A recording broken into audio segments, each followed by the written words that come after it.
जय श्री राधे मित्रों। मित्रों, आपने देखा होगा कि जो मनुष्य पाप करते हैं, पापी लोग जो होते हैं, वो सुखी रहते हैं। ऐसा क्यों होता है? आइए जानते हैं एक कीड़े और वेद व्यास मुनि जी के संवाद से। अगर चैनल पर नए हो तो सब्सक्राइब करें। वेद व्यास मुनि जी पशु पक्षियों की बोलियों को बहुत अच्छी तरह से जानते थे। वो परम ज्ञाता थे। एक दिन वो कहीं जा रहे थे, उन्होंने देखा कि एक कीड़ा भागता हुआ आ रहा है। उन्होंने कीड़े को रोका और पूछा कि कहाँ जा रहे हो? तो कीड़ा कहने लगा, मुनि श्रेष्ठ, एक बैलगाड़ी उस रास्ते पर जा रही थी। अगर मैं वहां से भागकर नहीं आता तो उस बैलगाड़ी के नीचे दबकर मर जाता। तो मुनि श्रेष्ठ कहने लगे, अगर मनुष्य मृत्यु से डरता है तो ये बात समझ में आती है, लेकिन तुम तो पहले ही अधम गति में हो, अधम योनि में हो, तो तुम्हें मृत्यु से क्या भय? तुम्हें तो वैसे भी मरना ही है। तो कीड़ा कहने लगा, मित्रों, कि मैं मृत्यु से नहीं डरता ऋषिवर, मैं डरता हूँ उन योनियों से जो मुझे इससे भी अधम योनि में जाना पड़ेगा। वहाँ मुझे अनेकों प्रकार के कष्ट भोगने पड़ेंगे।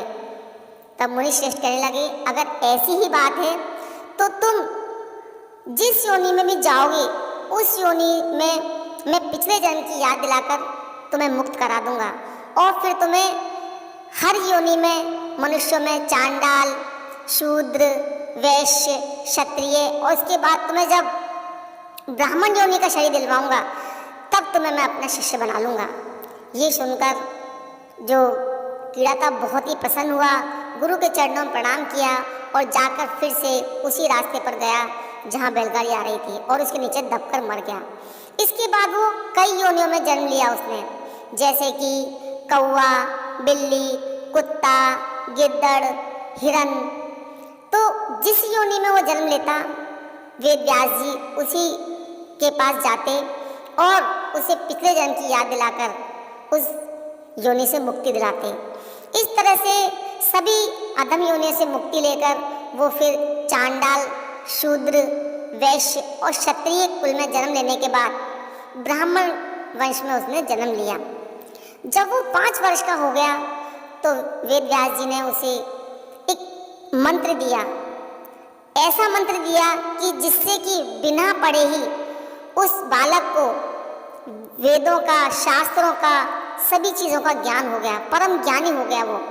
तब मुनि श्रेष्ठ उस बालक से कहने लगे कि जाओ और जाकर नंदभद्र, जो कि इस चिंता में व्याकुल है कि पापी लोग सुखी क्यों रहते हैं, कैसे रह सकते हैं, उसकी चिंता का निवारण करो। तब वो बालक ऋषिवर के चरणों में प्रणाम करके और नंदभद्र के पास पहुंचा। तो मित्रों, वो नंदभद्र से कहने लगा कि नंदभद्र, मैं जानता हूँ कि तुम इस शोक से बहुत ही व्याकुल हो कि आखिर में पापी लोग सुखी कैसे रहते हैं। मैं इसी चिंता का निवारण करने आया हूँ। तो सुनो नंदभद्र, जो व्यक्ति पिछले जन्म में तामस भाव से दान धर्म करता है, उसे अगले जन्म में उस पुण्य की वजह से सुख भोगने को मिलता है। लेकिन वो बुद्धिहीन प्राणी अगर इस जन्म में कोई भी दान धर्म नहीं करता तो वो परलोक में जाकर फिर नरक में ही जाता है। तब वो बालक कहने लगा कि सुनो नंदभद्र, इस दुनिया में 4 तरह के लोग होते हैं। एक वो जो इस लोक में सुख भोगते हैं लेकिन परलोक में उन्हें दुख ही दुख मिलता है। दूसरे वो होते हैं जो इस लोक में दुख भोगते हैं लेकिन परलोक में जाकर उन्हें सुख ही सुख मिलता है।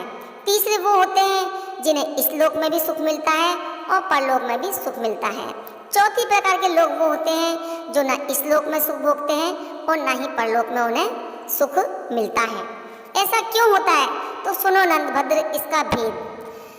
जिस मनुष्य ने पिछले जन्म में धर्म कर्म दान किया है, वो उसके प्रभाव से इस जन्म में सुख भोगता है। लेकिन वो मूर्ख इस जन्म में किसी प्रकार का कोई धर्म कर्म नहीं करता तो उसे परलोक में जाकर दुख भोगने को मिलता है।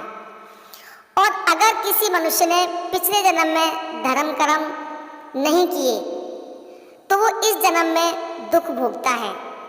लेकिन अगर वो अच्छे कर्म करके, भलाई करके पुण्य उपार्जन कर ले तो इस जन्म में दुख भोगकर वो परलोक में जाकर सुख भोगता है।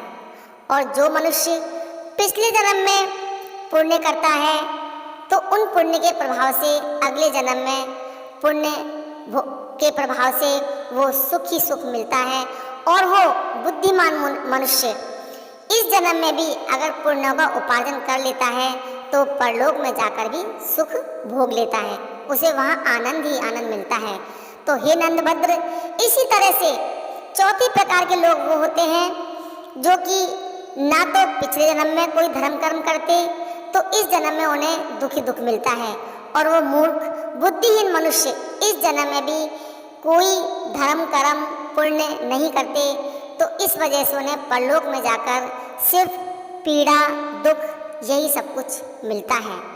तो मित्रों, इस तरह से उस बालक ने नंदभद्र की चिंता का निवारण किया, और उसके बाद कुछ दिनों बाद वो तप करने के बाद बालक ने अपना शरीर त्याग दिया, और फिर बाद में वो मैत्रेयी ऋषि के नाम से विख्यात हुए, जो कुशारु और मैत्री का पुत्र था।